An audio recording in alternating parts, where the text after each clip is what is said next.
Hello, hello, hello, and good evening. I'm Nicole Spraggins, and I'd like to talk to you about Brittany Barron's TEDx talk on what Beyoncé taught her about race. Interestingly enough, Brittany was 13 years old, a preteen at the time, and I, a fully grown woman with children, about to have my fourth son in 1999. And yet, Beyoncé and Destiny's Child, as I like to refer to them as Destiny's Children, spoke to all of us. In their songs and their performances, they were truly at the top of their game and true American entertainers at the time.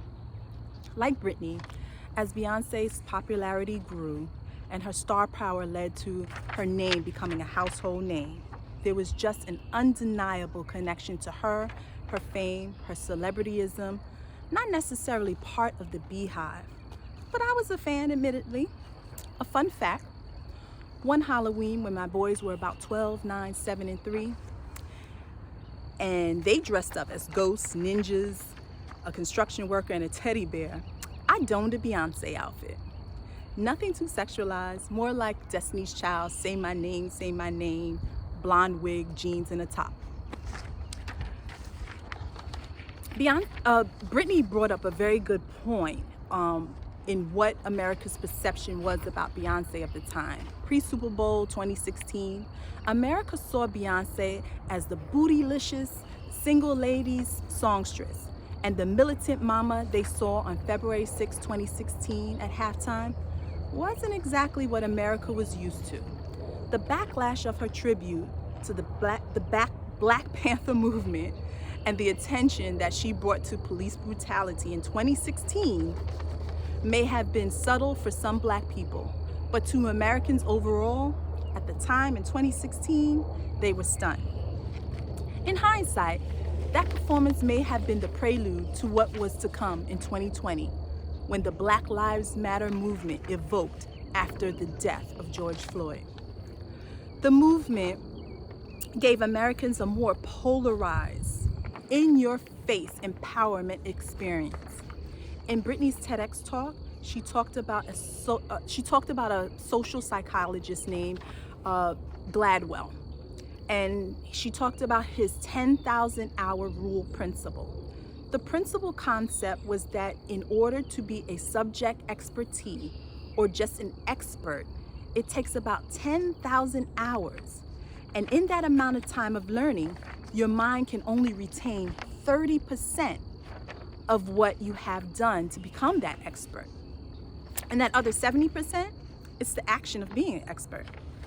Brittany gave a great analogy. She described how Simone Biles does everything that she does, and only 30% of it she'd be able to retain to regurgitate it back to someone. So the other 70% is what she does in action. To simplify it even more, you know when someone tells you, I could do that with my eyes closed. Essentially, they are saying they've already put in the 10,000 hours and they know how to do it. It may not be able to tell you how, but they can show you.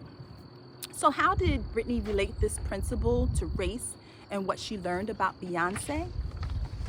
Brittany compared those 10,000 hours of intentional practice to the roughly 400 years of practice enslavement and the abuse, the dehumanization of, exploitation of, and the segregation from Black people in America. She then circled back to explain how relevant Beyoncé was to this theory.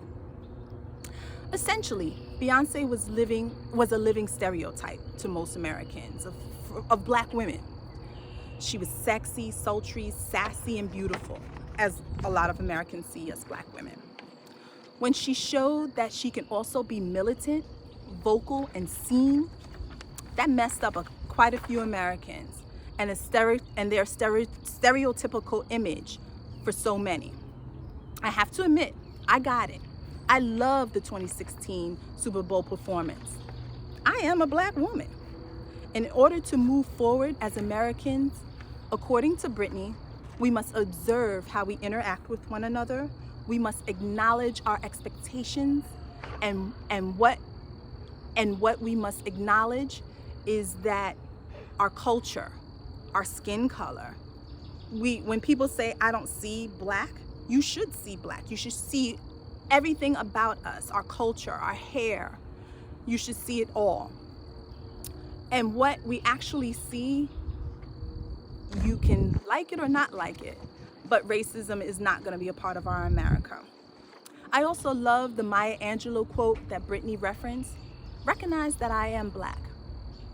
Recognize that I am a black woman, and then forget that I am a black woman.